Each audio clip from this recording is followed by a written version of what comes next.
Avira Women's Day special offer 50% off on IUI IVF valid till 8th March.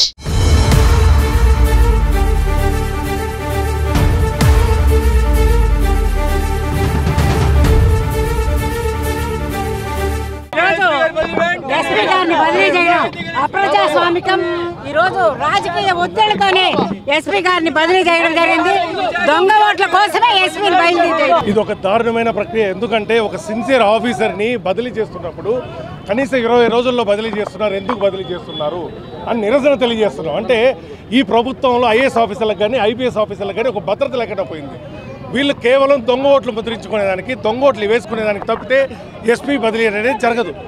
20 రోజులే చేయాల్సిన పని ఏమొచ్చింది అంటే సిన్సియర్ ఆఫీసర్లు ఎవరైతే పనిచేస్తున్నారో వాళ్ళు ఇక్కడి నుంచి బదిలీ చేయాలి. మీరు దొంగ ఓట్లు వేసుకొని గెలవాలి. ఈ అభినయ్ రెడ్డి కానీ కరుణాకర్ రెడ్డి కానీ చేసే ఏకైక పని ఏంటంటే ఇంతకుముందు ఐఏఎస్ ఆఫీసర్ ఒకరిని సస్పెండ్ చేయించారు వీళ్ళు దొంగ ఓట్లతో.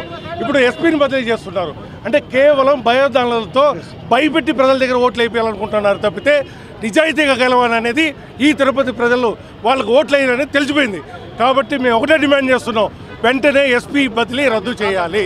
ఒక ఐపీఎస్ ఒక ఐఏఎస్ అధికారులు అంటే కూడా వీళ్ళకి లెక్క లేకుండా వీళ్ళు చేసే దొంగతనాలు దోపిడీలని ఆమె అరికడతా ఉంది, ఆపుతా ఉందని చెప్పి ఒక చంద్రగిరి పోలీస్ స్టేషన్లో ఒక అధికార పార్టీ నాయకుడు ఫేవర్ చేస్తే ఆమె న్యాయం వైపు నిలబడి వాళ్ళకి న్యాయం చేస్తే ఆమెని భరించలేకుండా 15 రోజుల్లో ఒక ఐపీఎస్ అధికారిని ట్రాన్స్ఫర్ చేశారంటే వీళ్ళు ఎంత నీచానికి దిగజారో ఒకసారి ప్రజలందరూ ఆలోచించాలి.